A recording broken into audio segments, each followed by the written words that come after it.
You can't go back in time and change the beginning of a relationship, and in the 21st century those first points of contact are more often than not an Instagram page. And so in this video we are going to talk about how to make the best possible Instagram bio to get more followers. The first strategy to create an Instagram bio is to make sure that you create some kind of anticipation, expectation in the minds of the readers. In Fascinated by Sally Hogshead, I read an interesting research where they took monkeys, put them under brain scans and gave them one grape to eat. And what they saw was that the brains of the monkeys fired up way more while they were anticipating eating the grape than while they were eating the grape itself. And so what does this mean for our Instagram bio? Well, it means that instead of talking about how many followers we have on our other social media pages, instead of asking them to follow us, instead of putting in a nice Instagram quote in our bio, what we should do instead is talk about what they will get when they follow us. Because as we just learned, anticipating the thing can be more powerful than getting the thing itself. And this can be done through numerous ways. The most easy one and probably the most famous one and commonly used one is putting your country in your bio, because the people that also live in that country will now anticipate perhaps meeting you one day because they live in the same country, or anticipate collaborating with you one day because they live in the same country. That said, this wouldn't be the first time that I stumble upon an Instagram page of a hot girl that also lives in Belgium because it's in her bio, and that for my brain is enough to fantasize about how our children will look someday. And that is all possible with something as small as just putting your country in your bio. Another great example of this is talking about what the people will get when they follow you. You might say in your bio, for example, that you help mothers manage their time more efficiently while being the best mother in the world. And so this is talking about the benefit and builds this expectation up, namely that these mothers who are reading that will have a more efficient life afterwards. Now, one of the most common mistakes that people make is that they are a little bit too greedy when they are talking about the benefits that people will get. They might say something like, I help mothers, artists and business people manage their time more efficiently while being extremely effective in what they are doing. And so this makes a lot of sense, because now you have 3 target demographics and you are targeting way more people, and so way more people will have that feeling of anticipation, will have that feeling of possibly being helped by your page. And so this makes a lot of sense.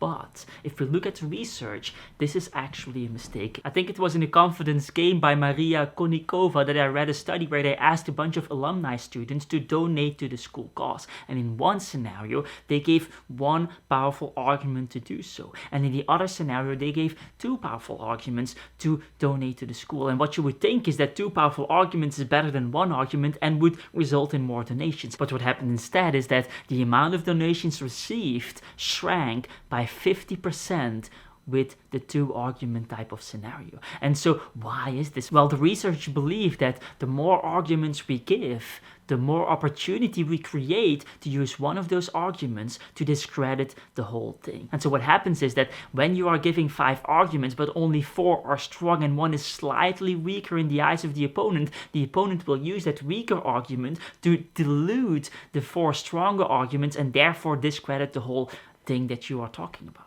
And so what does this mean for our bio? Well, it means that we have to stick to targeting one demographic, one benefit for one type of person instead of multiple benefits, multiple reasons. The second strategy for your Instagram bio is the SEO strategy. SEO stands for search engine optimization. And so what we want to do is we want to make sure that our bio is optimized for what people are searching for in our industry. Let's say you are a painter and you're living in the UK. Well, then you will probably put UK painter in your bio. And so whenever somebody is searching for painter in the UK, they will hopefully stumble upon your profile. Now, this is the most famous strategy and every business seems to be doing this. And if you go on YouTube searching for advice on social media, almost all of them will recommend you this particular strategy. But from my experience, this is the least effective strategy, because nobody is using Instagram as a search engine the same way they are using YouTube as a search engine or Google as a search engine. And so if you want to play this SEO game, I would recommend to go on YouTube, go on Google, go on Etsy, go on any place where people are actually searching for particular things. The third strategy for your Instagram bio is to define the war that you are fighting as an artist, as a content creator. In the book, The Art of Rivalry, Sebastian Smee explains how creating a rivalry, creating a war between you and something else else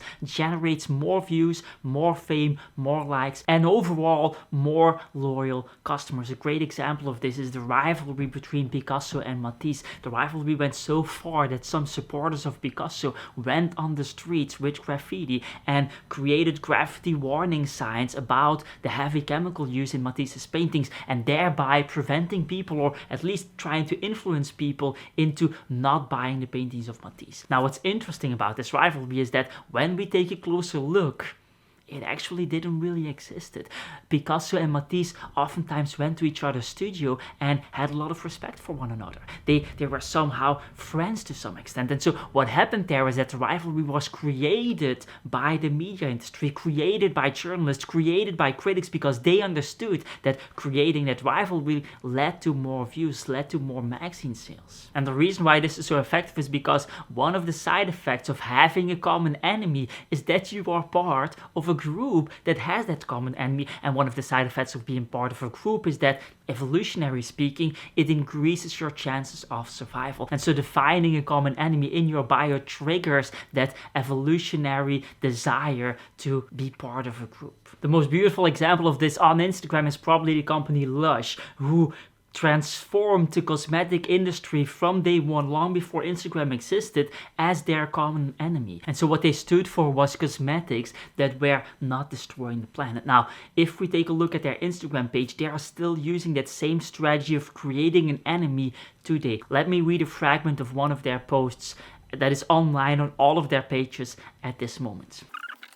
We're saying goodbye to Instagram until this platform can provide a safer environment for its users. The serious effects of social media on mental health are being ignored by this platform. It's time to stop scrolling and be somewhere else. And so what they do here is they take Instagram and transform it in the common enemy. And does it work? Well, if you look at their page, they have 4 million followers. And so it definitely works. The fourth strategy is the limbic system strategy, where we try to influence the decisions that people will make when they read our bios, predominantly the decision on whether or not to follow us. And the foundation of this strategy lies in research done in the field of neuroscience. When we take a look at people, we put them under brain scans and we take a look at how they make decisions, what we see is that the limbic system of the brain, the oldest part of the brain, the part that already existed long before language existed, fires up first. And then only afterwards, the prefrontal cortex, the more rational part of the brain, fires up. And the thing about the limbic system is that it is responsible for